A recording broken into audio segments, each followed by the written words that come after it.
چلی گئی تم مدرسے میں استاد کو کال کرو گے اجی ہماری امی جی کا انتقال ہو گیا ہے قرآن پڑھوا دیجیے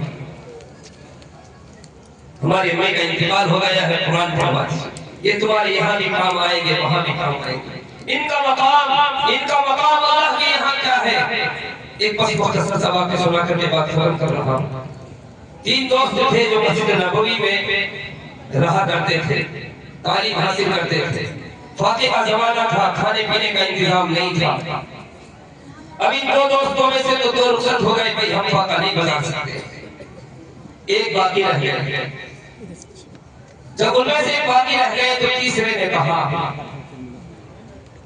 روزے اقدس میں پہنچے درود پڑھنا شروع کیا درود پڑھتے کیفیت بڑھتی چلی گئی اور کہا یا رسول اللہ بھوک لگی ہوئی ہے اے ہوئے کس سے سفارش کی ہے اور کس کے روزے پر جا کر کے کہا یا رسول اللہ بھوک لگی ہوئی ہے حضور اکرم صلی اللہ علیہ وآلہ وسلم وہی بستی کے کسی آدمی کے خواب میں آئے اور یہ کہا کہ میری مسجد میں میرا ایک مہمان ہے جسے بھوک لگی ہوئی ہے جاؤ اس کے واسطے کھانا لے کر کے جاؤ او بڑاور کے لوگوں کیا تم یہ سمجھتے ہو کہ انہیں ہم نہیں دیں گے تو یہ نہیں کھائیں گے قسم خدا کی ان کی تو سفارش حضور بھی کرتے ہیں وہ آدمی بھاگا آیا محترمہ سے پوچھا گھر میں کیا ہے جی کھانا بنا ہے تیار ہے لاؤ جلدی سے دو کھانا لے کر کے مسجد نبوی میں پہنچا آواز دی کہ کوئی بھوکا ہے مسجد نبوی میں جی ہاں بتاؤ کون ہو پہلے باجرہ بتائیے کیا بات ہے